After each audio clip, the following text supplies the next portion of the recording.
Welcome everyone to the Level Up Your Wealth podcast, proudly sponsored by the gamers and hackers at Stoned Ape. If you see the link at the bottom, bit.ly/stone_esports to get 20% off their nootropic stack. They've got morning, full day, and evening like sleep nootropics to help you, just optimize your health so you can optimize your wealth. I'm one of your co-hosts, Marcus Howard, joined by Mario. And also Joni. But Mario, if you'll do a quick intro, and then Joni, we're happy and excited to talk to you. Yeah. What's going on, y'all? Hope all is well. Mario Payne in beautiful Jacksonville, Florida. Hopefully the rain does not affect us tonight, but just happy to be here and happy to talk to the women in games, Miss Joni herself. Welcome to the show, Joni. Thank you so much. So you've been leading Women in Games International for 5 years now? Yeah, something like that. Yeah. Can you very quickly, talk to us about what was the inspiration for that? And actually, you know what? I'm getting ahead of myself. Before we jump into that, we got a 1v1 match, rock, paper, scissors. Everybody get your bets in. So let us know in the chat if you're betting for Mario or against Mario, betting for Joni. They're going to have a 1v1 match, first to 10 points. Mario, if you don't mind, if you'll share your screen. While you're getting that loaded up, let us know in the chat where you're tuning in from. Thank you for your support of the show. And we'll get this match going. Let me share my screen. Okay, here we go. So I lost last week, so hopefully it's redemption time. All right, so it's the first best out of 10, Joni. And actually, as we play, I actually kind of talk about trends because as an investor, depending on what you pick, if you're winning, if you're losing, how you pick your different hands, either rock, scissors, or papers, it lets us know what type of investor that you are. Oh, 2-0. Okay, 2-0. 3-0. I own a roll. And it's okay if you're not in a headspace to chat while you're playing. I can't do that either. I can only play video games or I can talk. I can't do both. It's the psychology. The psychology. Oh, I was on a roll.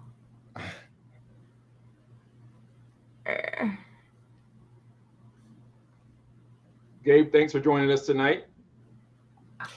The Gabernator. Where's Gabe from? Gabe, where are you from? Let us know in the chat.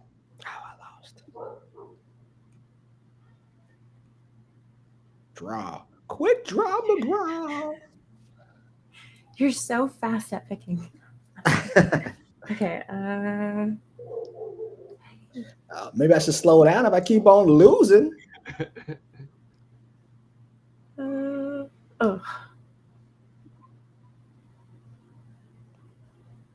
So it's a close match so far. For those of you who are tuning in on Spotify, right now it's tied at 5-5. Got a couple of draws here. Oh, okay. 6-5. Oh, I won that one. Okay.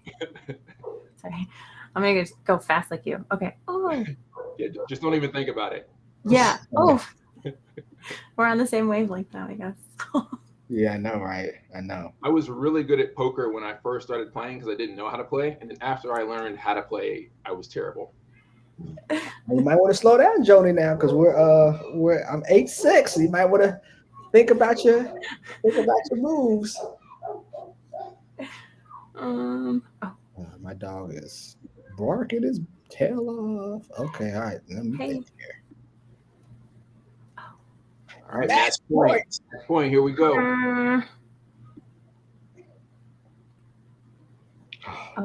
Match point again. Oh, I lost. Yes. Yes. All right. Thank you for playing. All right. So about that, right? So I leave from Kentucky. I'm actually born and raised in Cincinnati, so a little Midwest flair there. And Gabe from Dallas. So as y'all was watching us play rock, scissors, paper, if you think about investing, we talk about trends, right? So we noticed that me and Joni kind of picked the same things, right? So from a training standpoint, when we were both drawing, we was thinking the same thing. Like we was being kind of more aggressive. If you're more conservative, then you like kind of wait, think. But we just, we drew. Let's pick again. Let's pick again. So I would think, Joni, from an investment standpoint, are you more aggressive than conservative? Or am I wrong about that? I'm definitely more aggressive. Damn, my psychology works. But Yes. she's an entrepreneur, right? She owns her own business. You have to be Yes. a bit aggressive or crazy to run your own company. Yes. So tell us about your company. And as Lee pops in, he actually has a nonprofit that specializes in female esports and programming. So I think Lee is like, yes to this conversation. So let us know about the company. Absolutely. So I started in the games industry in 2011. And when I was in it, I was used to being the only woman in the room, and it was just normal. I also got really terrible advice, not just from men, but also from other women who were in executive positions. And I remember saying, why do I need to come in early to clean the conference room for the sales team and order them lunch? Why does that make sense? And it was a woman who was an executive at the company who said, because you're a woman, get used to it. This is your role. This is fine. And I didn't like that, and it didn't sit well with me. And so years later, when I found Wiggy, it was changing that stereotype. It was changing that mindset, and it was changing that systematic approach to, because you're the woman, get used to it. You're fine. And so we had 2 programs when I first started. We had 2 networking events, one at E3 in LA and one at GDC in San Francisco, which means you had to be able to get to one of the most expensive cities in the country to be able to access our free programming. And that also didn't sit well with me. I grew up in poverty, and I just didn't have that level of access and opportunity. So I wanted to create programming that we could really share with people virtually, that we could bring people to those conferences, that we could be the reason that people were able to get there. So we completely redefined the programs portfolio. In 2022, we ran over 90 programs, workshops, panels, and initiatives. We're also sponsoring to get women to events. So we're trying to normalize the conversation of having a woman, a non-binary, or a femme-identifying person being the speaker at an event, having that gender equality, having that opportunity to normalize those conversations, to make it so it's not exceptional to have a woman in the room, having it just be part of the conference, having to be part of, who is part of the games industry. And so Wiggy is really focused on resources and creating resources, and then community. So we have over 38,000 people worldwide who are part of Women in Games International. So we're really trying to just normalize those conversations, empower people to open the door for themselves and stop waiting for somebody else to do it for them, and just find ways to create cheat codes. If I can tell you the things that stopped me in my career, the things that hindered me, and create that cheat code for you so you don't have to kind of trudge through the mud as slowly as I did, I would love to make sure that we had those, access and opportunities for people. What was the worst advice you received? Oh man, probably to keep quiet, to be grateful that you even have a job. I was told to not take up that space, which is why I'm such a component of post on social media, tell people what you're doing, let people know. That's part of your personal brand. That's part of letting people identify you kind of quickly and online, and what are you doing? What are you working on? But to just kind of sit tight and hope for the best. When I wanted a raise or a promotion, it was sort of that, keep working hard, keep your nose down to the grindstone. Don't tell people, because then you're boastful, and how do you fit a hat on that head? It's such a big head. But just people will know that you want that raise or you want that promotion. They'll just kind of know your internal hopes and dreams, and I'm sure you'll get it. You'll be fine. I think that was probably the worst advice. And I want to take a quick second. One, I clicked the celebrate on LinkedIn. So for those of you, thank Joni for joining us. If you'll click that as well. I have a question for you. Actually, offer opportunity for the group who's joining us virtually. If you have questions for Joni, please let her know in the chat. We're here to get questions answered by her and also by Mario.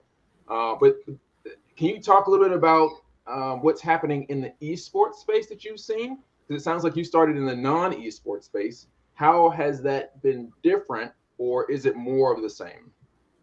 I kind of started in esports in that I started with a peripherals company that focused on working with esports players to develop their peripherals, so headsets, mice, keyboards, things like that.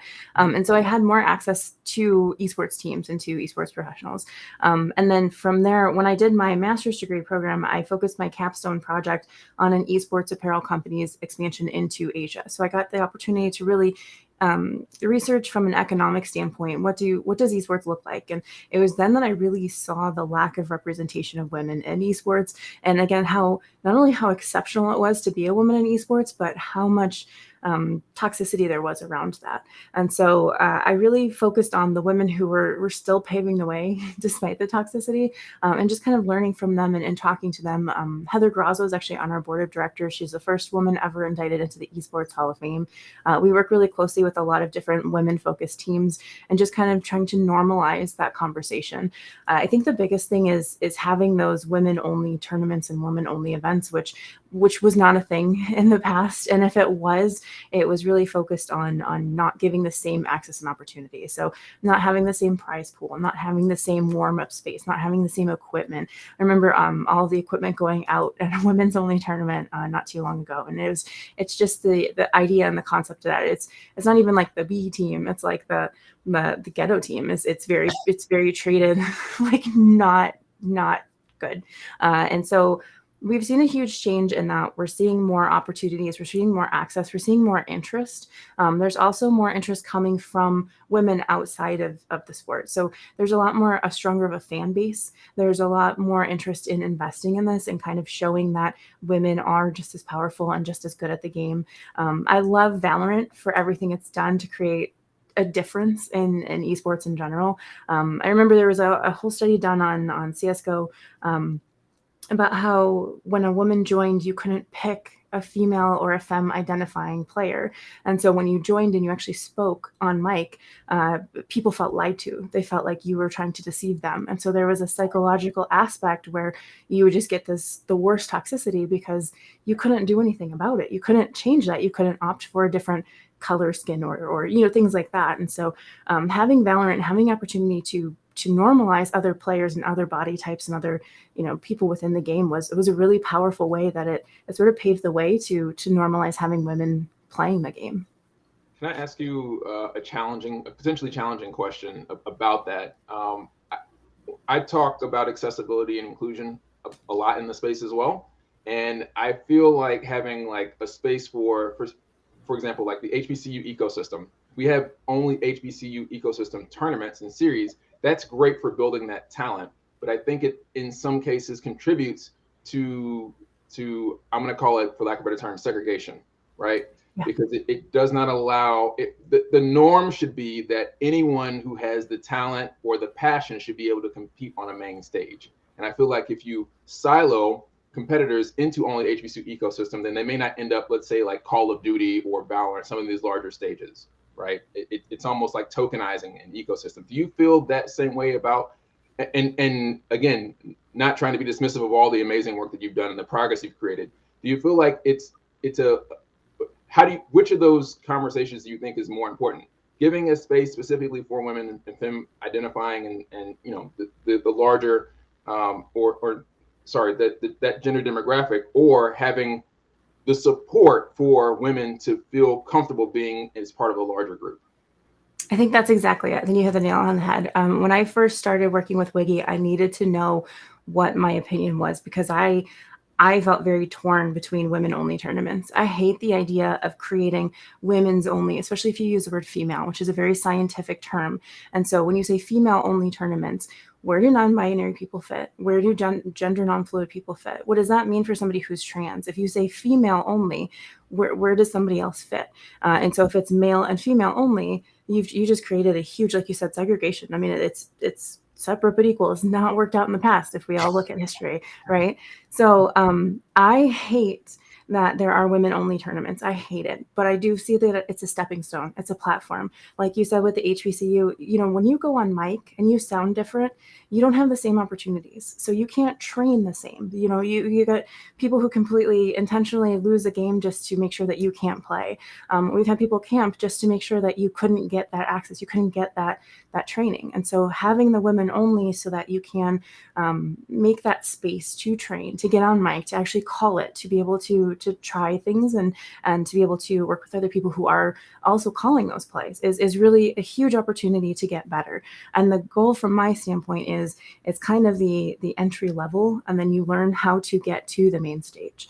And being able to compete within those real tournaments where everybody's welcome is, in my opinion, is the goal of having these other separate kind of tournaments, is giving you the access, giving you the opportunity, giving you the space to train, to compete, to show off what you can do, and then transferring to sort of the main stage.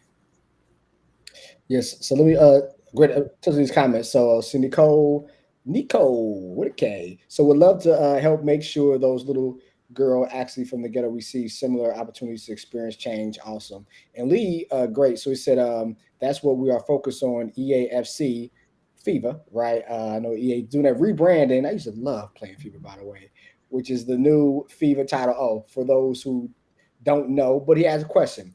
What about the options for co-ed tournaments where the teams are mixed gender? I think that works as long as the teams work. So if you throw a woman into a male only team, you're going to see that she's not treated the same. She's not given the same opportunities. They might even kill their own teammate just to move forward with a men's only team, which we've seen in the past. So making sure that it's a real co-ed team that is actually playing together, that's training together, that's getting the same level of coaching. I think that's when it really works. Okay, he says so we do full teams of 11 and teams of co-ed. Nice. So to that point, in the esports space as a whole, demographically, what's the makeup between traditional male and then of course women are identifying as women? What's that makeup percentage wise? I don't have the exact stats. I would say it's also dependent on which game you're playing for sure, and then also which level. So if you're looking at collegiate versus if you're looking at pro. But I definitely don't have that breakdown, but that would be very interesting to see for sure. Yeah, because I would think from an opportunity standpoint, it might be a lot of people that want to get into esports and games. It would be great to have an outlet, have a group, a social group like Wiggy. So that's why I asked that question. I want to see if I can find this stat and that would be amazing. Yeah, it up earlier, but I believe at least from the U.S. perspective. Actually, let me do it. I found it right here. So 46% as of 2023, 46% of gamers in the U.S. identify as female or as a woman. Okay. Let's see. How do I share the screen? Okay. 46. That's a larger percentage. So that's a stereotype I have, right? So yeah. So we're breaking down all the stereotypes. There you go. So what's the number one mission of Wiki? Is really to normalize women in the games industry on the professional side. So we want to see more women making games, running studios, making decisions. We want to normalize women not just as players, but as part of creating the conversations and creating that space. We've seen a lot of revenge studios, which is people getting so sick of it, they create their own studio just to kind of move away from the toxicity, which I love. But I would love to also just kind of see women in places of power at AAA studios and normalizing the fact that women should be more than just seen. We should be heard and taken seriously. Okay. And then Lee also said, and that number, of course, is greatly rising, not to mention those who don't even have the confidence to say, yes, I'm a gamer. Yeah. So to that point, do you think there's a lot of individuals out there that, that game, but just for whatever rhyme or reason, they don't want to be labeled as a gamer? Yeah, there's definitely a lot of people. My mom plays Farmville, and I was like, "Oh, you're a gamer," and she's like, "No, I'm not. I just play Farmville." And there's a lot of people that play mobile gaming that don't consider themselves gamers. But I think the normalizing that women can be gamers and that it's okay to be a gamer has really changed. I know there was, being in my high school versus being in my son's high school, I'm like, how are you cool? I was a nerd and we're the same. So it's just kind of creating a change to sort of what gaming means to people, and how people identify and whether or not they want to be in that space, which I think is really cool and powerful. So we're really trying to focus on how do we help somebody open the door for themselves, whether that's creating a resume or updating your cover letter, having that coaching and that opportunity. And we see a lot of times men get this coaching and opportunity, and then it kind of breaks down from there. So it's sort of like cis white male, and then it's LGBTQ plus has a little bit less, BIPOC has a little bit less, and then women has a little bit less. So if you're an immigrant woman with a disability in the LGBTQ plus space, chances are you have the lowest amount of training, of mentorship, of access, of opportunity. So how can we change that dynamic? How can we change that conversation? And then we are international, so keeping into account all of the different cultural variances and differences. If you do a resume in Northern Europe, you should probably have your photo and your address on it, which is a huge no-no in the States. You should not have your photo and you should not have your home address ever on your resume. So it's having those conversations with different groups and different spaces. Don't dox me, bro. Yes, exactly. And then we've seen a huge uptick from women specifically in the Middle East and Southeast Asia that are saying, I want a mentor. I want someone who looks like me in a place of power in the games industry, and I can't find someone in my geographic region. So what do I do? How do I create that access and opportunity? And so it's, there are people there. Let me sync you up. Let me connect you. And if we really can't find somebody, let's go ahead and, maybe your mentor becomes somebody from San Francisco, and that's fine too. So having those conversations, normalizing you belong in this space. A lot of times we're just sort of told that we're not supposed to be here, and that we're in the way because we are here. So changing those conversations. I think women, not overspend, but outspend men in the gaming industry as well. I don't have that specific stat. I think I saw that on LinkedIn, a few months ago. So it's odd that there is still such a stigma there when, from a total spend perspective, women are driving the industry. We know what we want. Yeah. So 3-5 years from now, what are some of the things Wiggy is going to do to kind of push the narrative and help? We've been really focusing specifically on the GCC region. We've been really, really looking at sort of Saudi and this space where there's a huge uptick in interest, and there's just a lot of toxicity surrounding it. So Gamers 8 was a huge opportunity to just kind of see how few women were there, but how much interest there was to kind of get in the door. And so we're working specifically with Epic right now to run a mentorship program focused on really sort of doing technical skills. So having the opportunity to show off that you can be in the space, that you belong in the space, and that you have the technical skills to do the thing, to make the game, to make the change. And bringing in that fresh perspective to that technical aspect means that we're going to have, changes in the game that are reflective of the personality, the beliefs, the things that women want to see within the game. And so we're really focusing on how can we continue to support women from all over the world. How can we continue to have these cheat codes and have these conversations? So, I always ask my board, what is something you wish you had known at X stage of your career, would have completely changed the trajectory of your career, or would have, just been a helping point, something that you wish you had learned that you could get through. A lot of times it's, very technical things like, I wish I had known to build my network. A lot of people are collecting LinkedIn profiles, but they don't actually have a connection with those individuals. So it's not really helping you, and it's not something you can actually reach out to support or for mentorship. And other times it's, legality. I did a negotiation for my salary and I didn't have it in writing. We had a handshake deal. And when it came time for that to come to fruition, I was told, we don't do that. We don't do the thing that you guys talked about, and you don't have it in writing. So it didn't really happen. And so like if I can tell somebody get it in writing or it doesn't count, it's a huge opportunity. Also, just knowing your resources, knowing to read through your employee handbook, knowing that is the first step to any conflict resolution, is figuring out what are the steps that are outlined by the company. HR is really there to protect the company, not the employee. And people have that different sometimes in their heads. And so just reminding them that HR is there to protect the company. So if you follow the handbook exactly on how you're supposed to do things, they will protect you, because it would be protecting the company. So having everything in writing, making sure everything is documented, making sure you're going to the right people. You're not just complaining to your friend, you're actually going to your manager. If your manager is ignoring you, you take the next step. What is the next step? Look at your handbook. If your manager is the problem, how do you continue those conversations? What does that look like? And it's something that should really be outlined, especially when it comes to harassment, or when it comes to sexism, or when it comes to misconduct. Having that as a resource, remembering that handbook is your Bible at work, is something that we really empower people to know. And a lot of times, like, I came from a family where I didn't really have a professional mentor. I had a blue collar family, and I had very limited access to different things. And so what does that mean? How do I move forward? And it was sometimes my family saying, keep your nose down. You're making more money than I am right now. Don't, just be grateful you have a job. Stop complaining. Why are you always complaining? Well, because I'm being mistreated and underpaid. No, it's fine. Just Right. keep your nose down, keep working. They'll see that you want that raise. So I want to change that conversation. I want to create that mentorship for people who aren't used to having mentorship. And then for the people who are at the top, I mean, we have 75-year-olds who are retired, who are turning around and saying, I want to be the mentor for the girl who's 18 right now, who is getting mistreated because she doesn't know how to do the thing. So it's kind of amazing to see. We have a community of 18 to 75 year olds. And so it's really creating that space and creating that opportunity. You don't know what you don't know. So how can we make sure you know as much as you can? And then how it make you feel empowered, so that you feel like you can stand up and you can say something and you can self-advocate.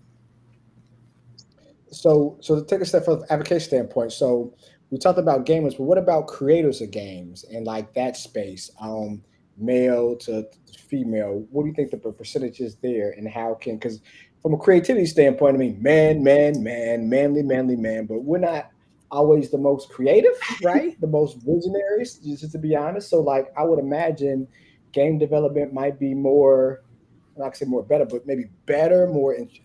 So what percentage wise, and what could you think the game industry do to help pave the way for more, female developers and architects of games as a whole? Yeah, I think a lot of times it's especially people coming from not having money or the side of being underpaid. We're asking people who are underpaid to now invest in themselves or invest in a technical skill. So creating the access and opportunity to at least maybe get that entry level training, to be able to say that you have a certification within a specific platform or specific creative talent.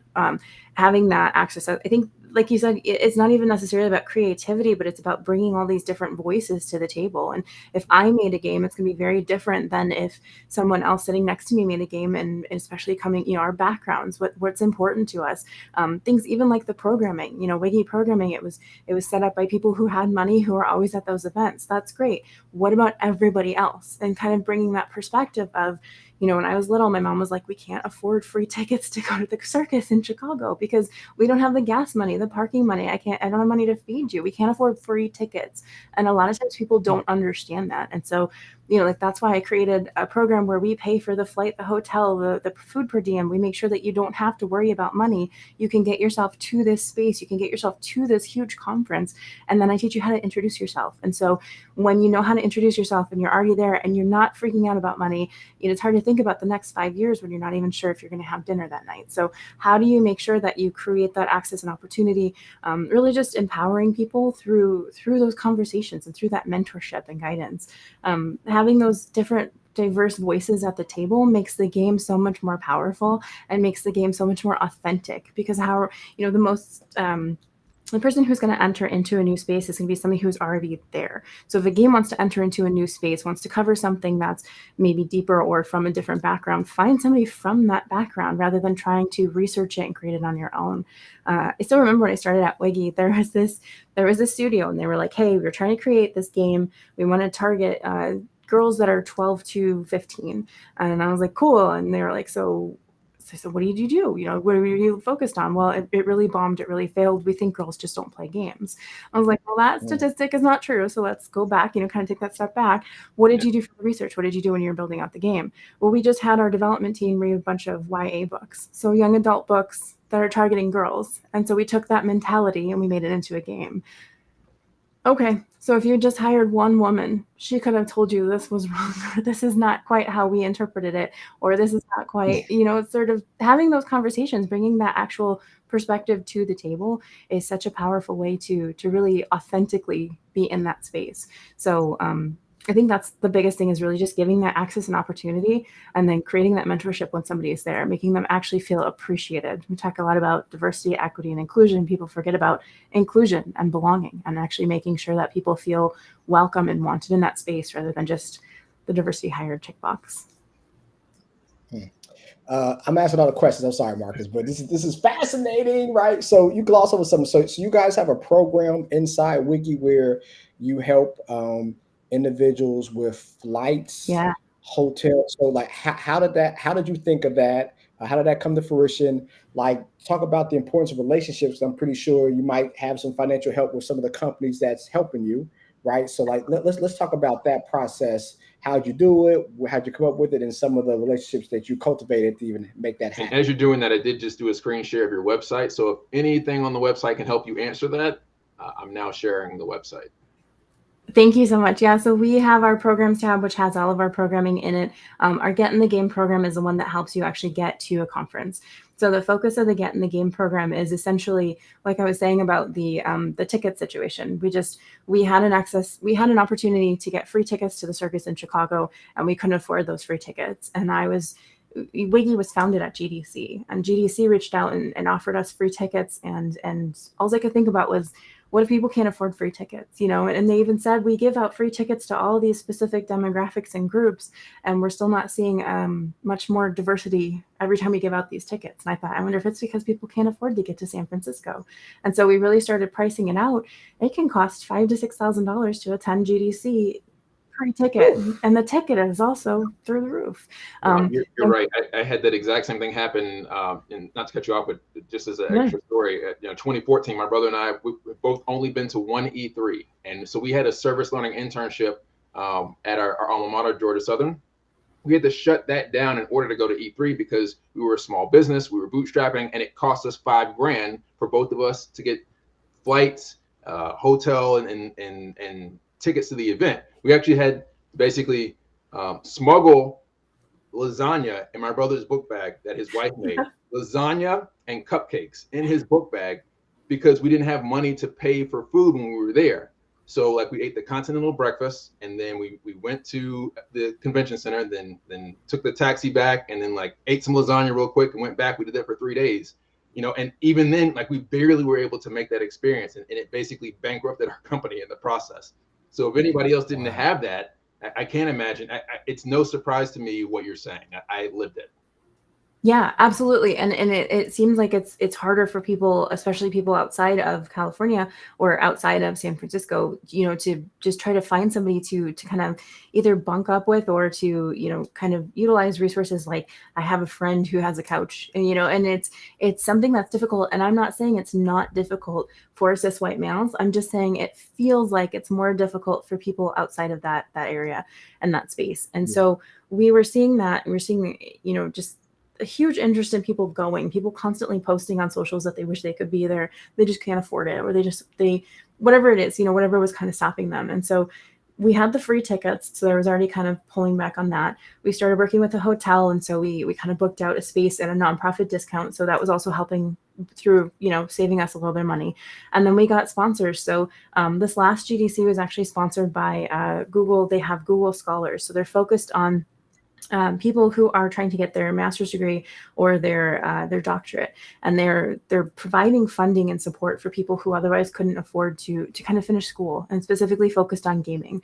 And so they actually helped pay so that we could bring 11 women from around the world to GDC. We pay for their flight, their hotel, we pay them a per diem every day, and then every morning we have a mentorship breakfast. So that's the other thing, is a lot of these companies are giving out free tickets, and they give you the ticket and then they say good luck, bye. If you've never been to a conference, or if you feel completely unconfident when you walk into a room, that's maybe not even going to be the best thing for you. It's actually having somebody there to introduce you. It's having the confidence to introduce yourself in a way that's not a 45-minute introduction that basically says, I don't really know who I am, or I don't know what I'm doing, or I don't know what my goal is. And so we have a 3-sentence approach to: what is your name? What do you want to be known as? And what do you want out of this conversation? So, hi, my name is Joni. I'm here running a Get in the Game program, and I have 11 mentees I would love to introduce you to. You know exactly why I'm here. You know exactly what I want out of this conversation.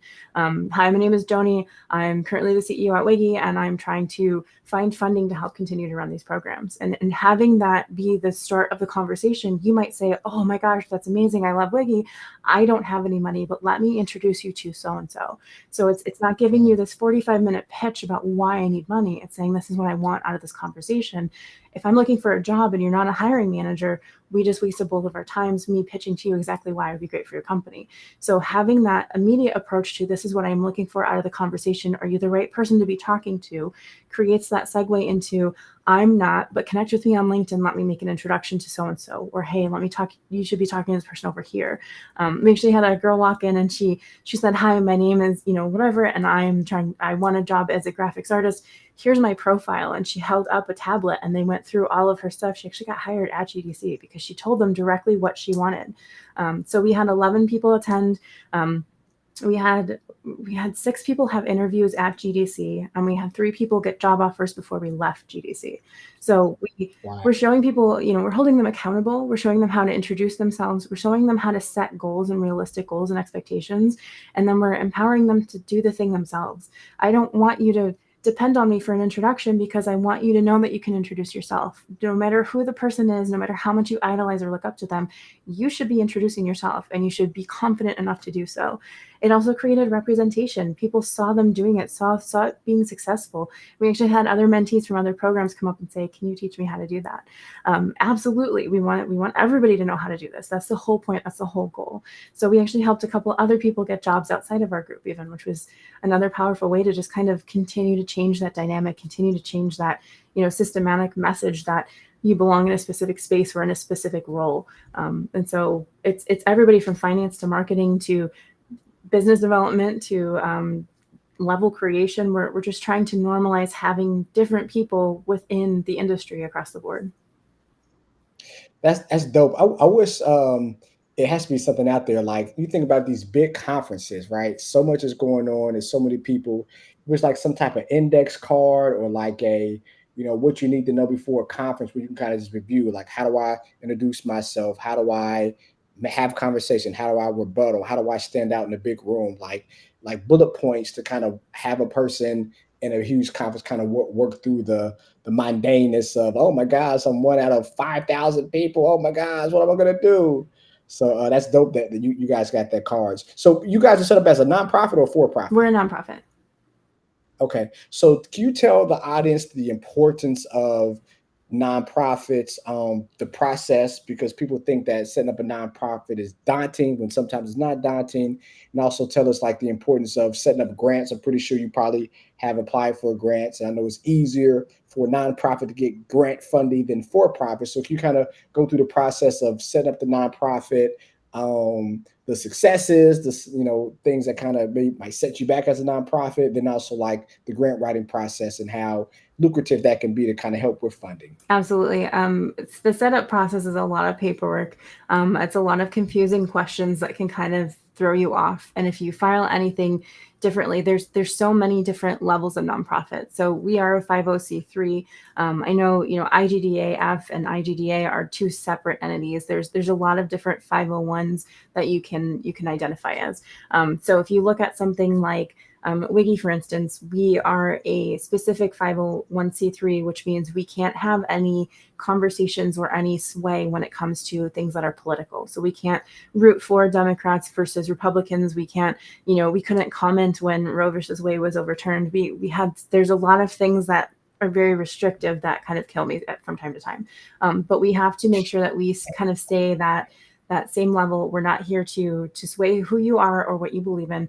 We're just here to empower you. And our mission is to cultivate resources to advance economic equality in the global games industry. So any programming, any conversation, any resource that we have that does that is mission aligned. So the first thing you want to know is, what is your mission? Because if you don't have it specifically in your mission, it will dictate whether or not you can get grant spend. It'll dictate whether or not your spend is in line. For instance, if you have a coffee shop and a university. The university is considered a nonprofit. The coffee shop is considered a for-profit. It's two separate tax IDs because the coffee shop is selling coffee, which has nothing to do with education, although I disagree with that because that's how you get education. But it's not considered part of that mission for the university. So making sure you know what is your mission specifically, who are you trying to support, how are you trying to support them, what does that look like, what is it that you're doing is really the very first step. And then going through it, make sure you have a lawyer. Make sure there are so many pro bono people. If you look around, check your area. Each state has a different requirement. Each county, if you go to California, LA is different than San Francisco. So it's making sure that you know the rules and that you have somebody to help guide you through them.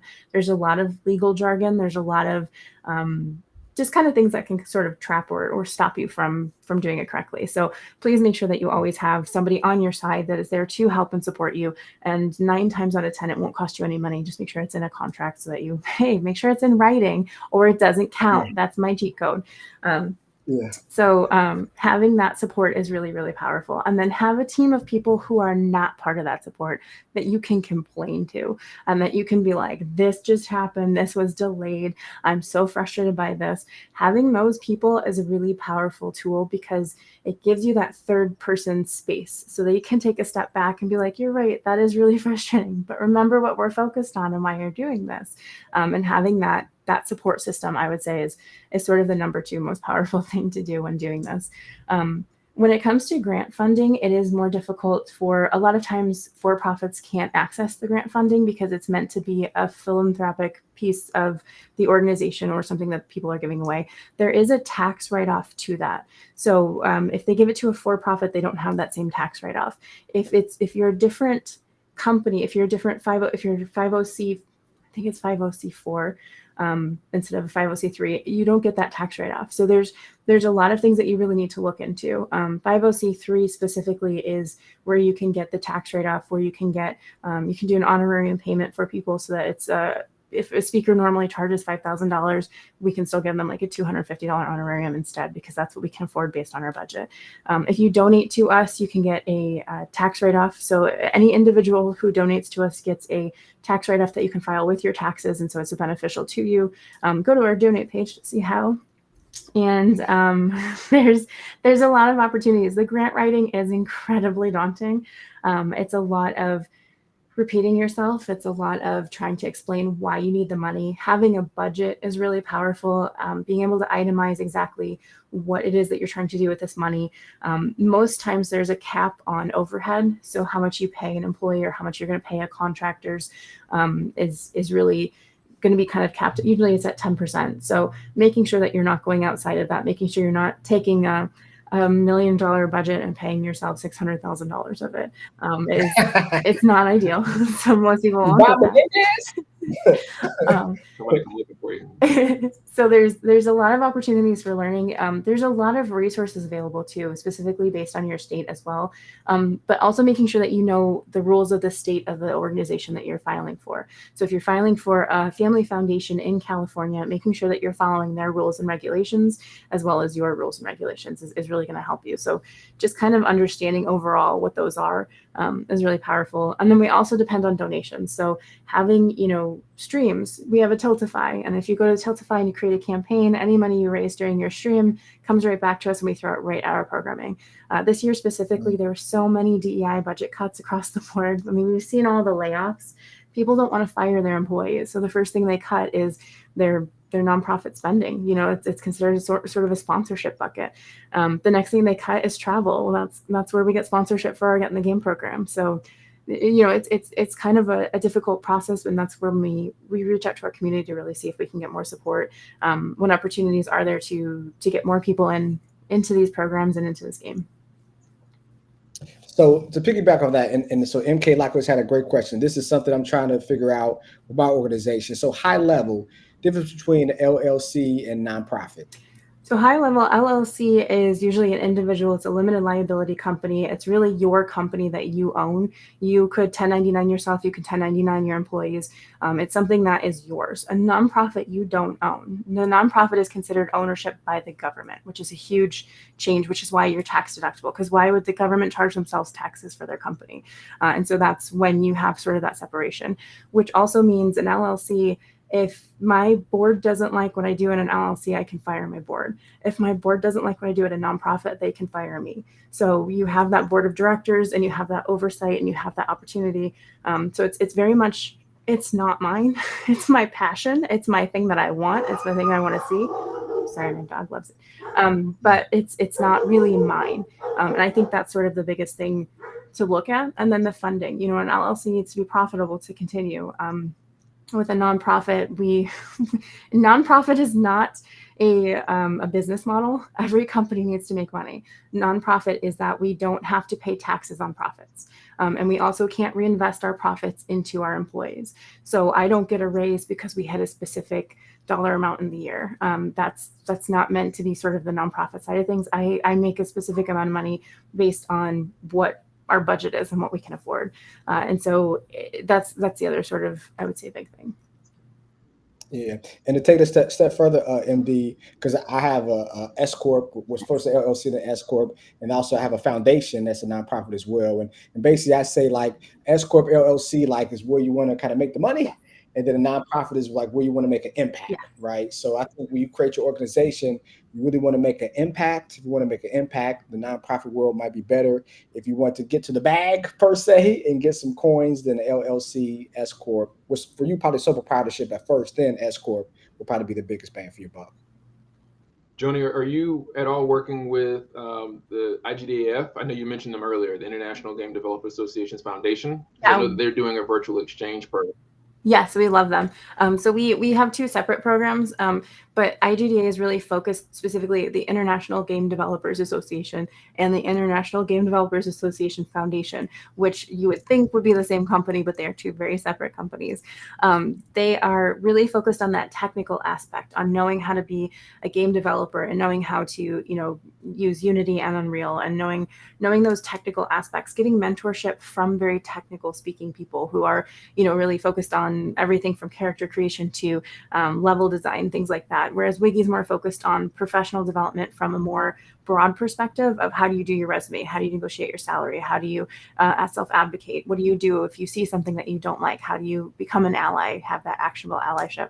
And so it's a great partnership hand in hand where I don't try to pretend like I can tell you about coding. And then they kind of send people our way when they're looking for more of that mentorship to sort of excel in their career. Excellent. Yeah, I'm mentoring in their virtual exchange program this year. And I know that they just added esports in this year. Mm-hmm. So I don't know if anyone in your community, your volunteers or leaders are a part of that, but I would highly recommend it. And it sounds like you already have an intro there, but happy to make an intro or help start that conversation. Yeah, thank you so much. Yeah, no, we're really close with Jake and Alyssa. So yeah, we're doing great. I love them. Excellent. So I know earlier you mentioned Saudi Arabia. So like, what's like the quote unquote next biggest thing from a gaming women in gaming? Like, you think that's like the biggest opportunity is like the Middle East, Saudi Arabia? Is it Africa? Like what do you think? It's intrigue that just has not been tapped yet. I think there's a huge untapped within specifically the GCC region, Africa, and then Southeast Asia. There's a huge uptick of people who are applying to our programs, a huge uptick in people who want mentorship, who want, the access and the opportunity to create. There's a lot of social norms that are kind of being implemented there that aren't really implemented here.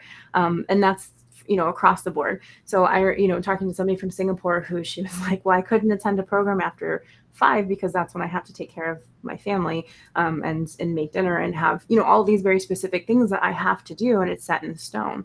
And so working with teams of people who are already there, who understand the culture, who understand the norms, so that we can build around it. And so that we can make sure that we're respecting those cultures and those changes in that time zones. we're working right now with Epic, and we have this program, the Women Creators Program, and it's just such a powerful opportunity where I'm up at like 4 a.m. to give speeches, but it's so great because it's within the time zone, and it's 100 women across these different regions, specifically Africa um, and Saudi and Asia and India, and it's creating this opportunity for somebody who otherwise maybe wouldn't have that opportunity, and creating that space. And so it's a free program, it's free to access. We're also paying mentors, we're paying speakers, we're making sure that people feel included and valued of being part of this program, but they're walking away with an actual thing that they can add to their resume. They can actually add this to their portfolio. They're creating a game or a mechanic, or something that is going to change and show off the skills that they have acquired within the platform. And so it's a huge opportunity to not just talk, but actually do, and then get the mentorship from people who know the platform as well.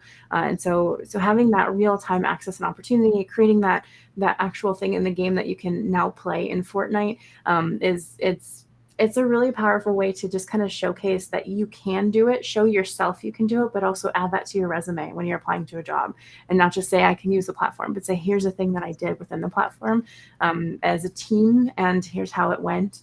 Is really the biggest goal, I think, for us right now. With the work that you've done in the industry, have you seen programs to help women get more opportunities in the space? I've seen people apply for jobs, and then that opportunity kind of just evaporate. And I noticed that you had a job board on your website. I wonder if that's connected to a program where that maybe, I hate to use like the term quota, but like an initiative to just help encourage more applicants and more diversity. Because as you said earlier, it's not just the moral imperative. It's just great business strategy. Yeah, absolutely. I think we've seen a huge uptick in people who are interested in actually hiring people from diverse backgrounds, which is really great and really powerful. Like you said, quota. I feel like when we started, people were just trying to hit quotas or just pretend like they had DEI, but and now people are actually truly interested, which is really powerful. One of the programs that we created was Interview, which is an opportunity to kind of interview the interviewer. So when I go to a job and my resume is great. Everybody loves my resume. They want to do an interview, and I go to the interview and they say, tell me about yourself. And I say, oh, well, I'm not really in the games industry. I don't really have that much experience. I'm not really good at a lot of things. I really enjoy character creation. Check out my tattoo, and it's not a great conversation. What is something that would make my resume stand out? Let's ask an interviewer from that company, because it's going to be different from company to company. We had one AAA studio say, every resume goes through a bot. It's not me looking at it. You need to have it in a Word document, or it won't be able to read your PDF. I don't care how pretty it is. The next studio said, it better be a gorgeous PDF. If you just give me a Word doc, I'm throwing it away. And so it's just from company to company, just knowing who you're applying to, understanding that some companies don't have a recruiting team. Some companies just have people who do the checkbox, and whether or not it fits, they then continue the conversation. If you have 5,000 people applying to an entry-level role, chances are you're not hand reviewing every single application. So who are you applying to? How are you applying? What are you applying with? And then when you get that interview, that could be kind of the golden egg situation where, what questions did you just ask? Did you just ask about time off and vacation and salary? And what does it look like if I already have X in the bank? Or did you ask questions about the culture, about the fit, about the actual role itself, opportunities for advancement, having actual conversations where you are interviewing them as much as they're interviewing you? And so what do companies want to see? What is it that's going to make me stand out in a positive way? And then also understanding, what is it that's going to make me stand out in a not great way, so I can avoid those topics and those conversations. So yeah, so we have a lot of initiatives around helping with resume review, helping with portfolio review. If you join our Discord, you can ask people to just kind of jump in and give you feedback. We really give out templates. Templates are fine, that's great. But then what information do you have in there? If you say, I was part of a team that did this thing, or did you lead that team? Did you manage a specific portion of that project? Talk about your contributions rather than what the company does. We had one really great resume where the whole thing was like, this AAA studio did all these amazing things. And it's like, that's great. But what did you do? What did you bring to the table? Why should I hire you? What is it that you brought to that team setting? And again, just not having the right mentorship or not having the right insights is something that will kind of stop women every time from advancing, from moving forward. Will stop anybody from advancing. So the job board is definitely, people that we trust, people that we work with. And then it's also having those conversations around how can I help you get in front of these people. I love connecting people. So we do mock interviews. Once you get more comfortable with it, it's really a practice thing. The more you interview with somebody, the more comfortable you become. So maybe you don't immediately apply for your dream job. Maybe you apply for a couple of backup schools, right? And then when you interview with them, you get comfortable and then you apply for your dream job and then you're ready to go because you have it under your belt. So we want to create that space for people to have that actual mentorship, but also that like actual guidance on this is how you did. This is the feedback I would give you. When you talk, you need to speak more aggressively, or you need to speak more about your accomplishments and really showcase what it is that you have done. If you're in school and you created a game, you created a game. I don't care if it was with a team of kids at your school.